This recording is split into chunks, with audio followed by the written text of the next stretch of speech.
This is Taph, and he has a subspace tripmine. He also has a tripwire. Also, before we continue here, I would like to address like the 3 comments that I've gotten so far asking if my voice is AI. You know what? I don't even know why you're confused. I don't sound like AI at all, bro. Now, I don't mean to be mean, but if you're playing as Taph, chances are you're probably not playing him the correct way.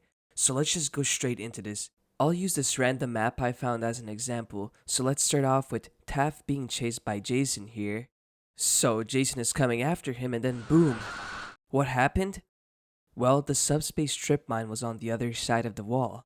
So yeah, this does mean that it can go through walls actually. So here's this clip as an example. I'm running from Jason, and right here is my trip mine, as you can see.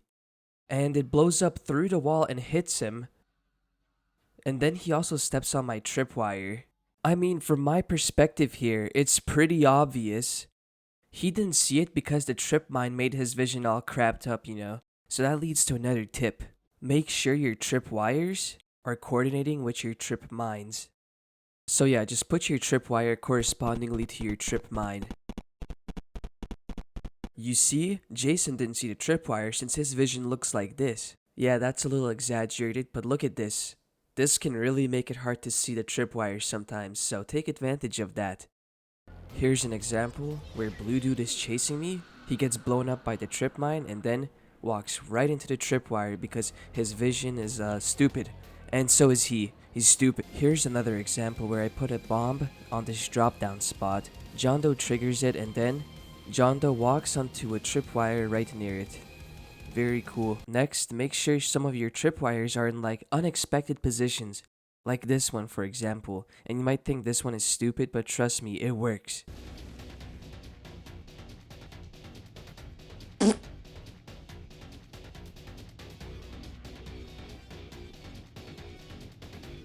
Here's another unexpected spot.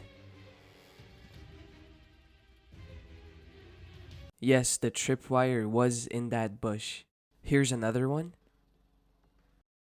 Yeah, it was in the bush again. Anyway, there's not too much else to say about Taph, but here are some cool setups that I like with him. Horror hotel setup as seen earlier. Brandon's Road setup.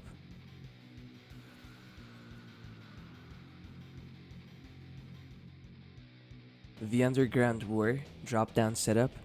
Although I would usually put a tripwire near here too, but it was gone already. Planet Voss setup.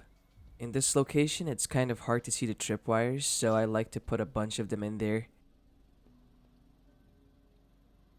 The glass houses setup.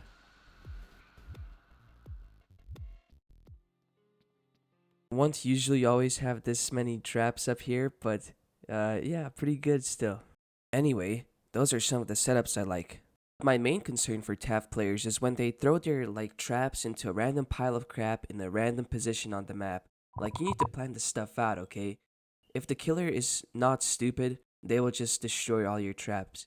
Here's a few buff ideas for Taph to make him better. First, I would change the fact that tripwires just disappear by themselves. Like, keep the limit of 3 tripwires, but remove the despawning thing because at some point I want to return back to this trap and then it's gone and I'm screwed. Buff number 2. Stop making the trip mine explode by itself.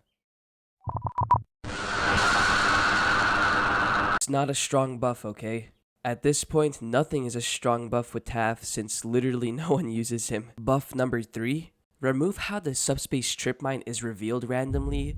That defeats the whole purpose of, you know, a trap since now they see that the trip mine is right there. So come on, dude. Buff number 4. Increase the tripwire slowness time to 5 seconds instead of 4. This should be a nice little buff just to make Taph more useful. It's not too crazy, just a 1 second difference. So who will the next experience video be about? I don't know.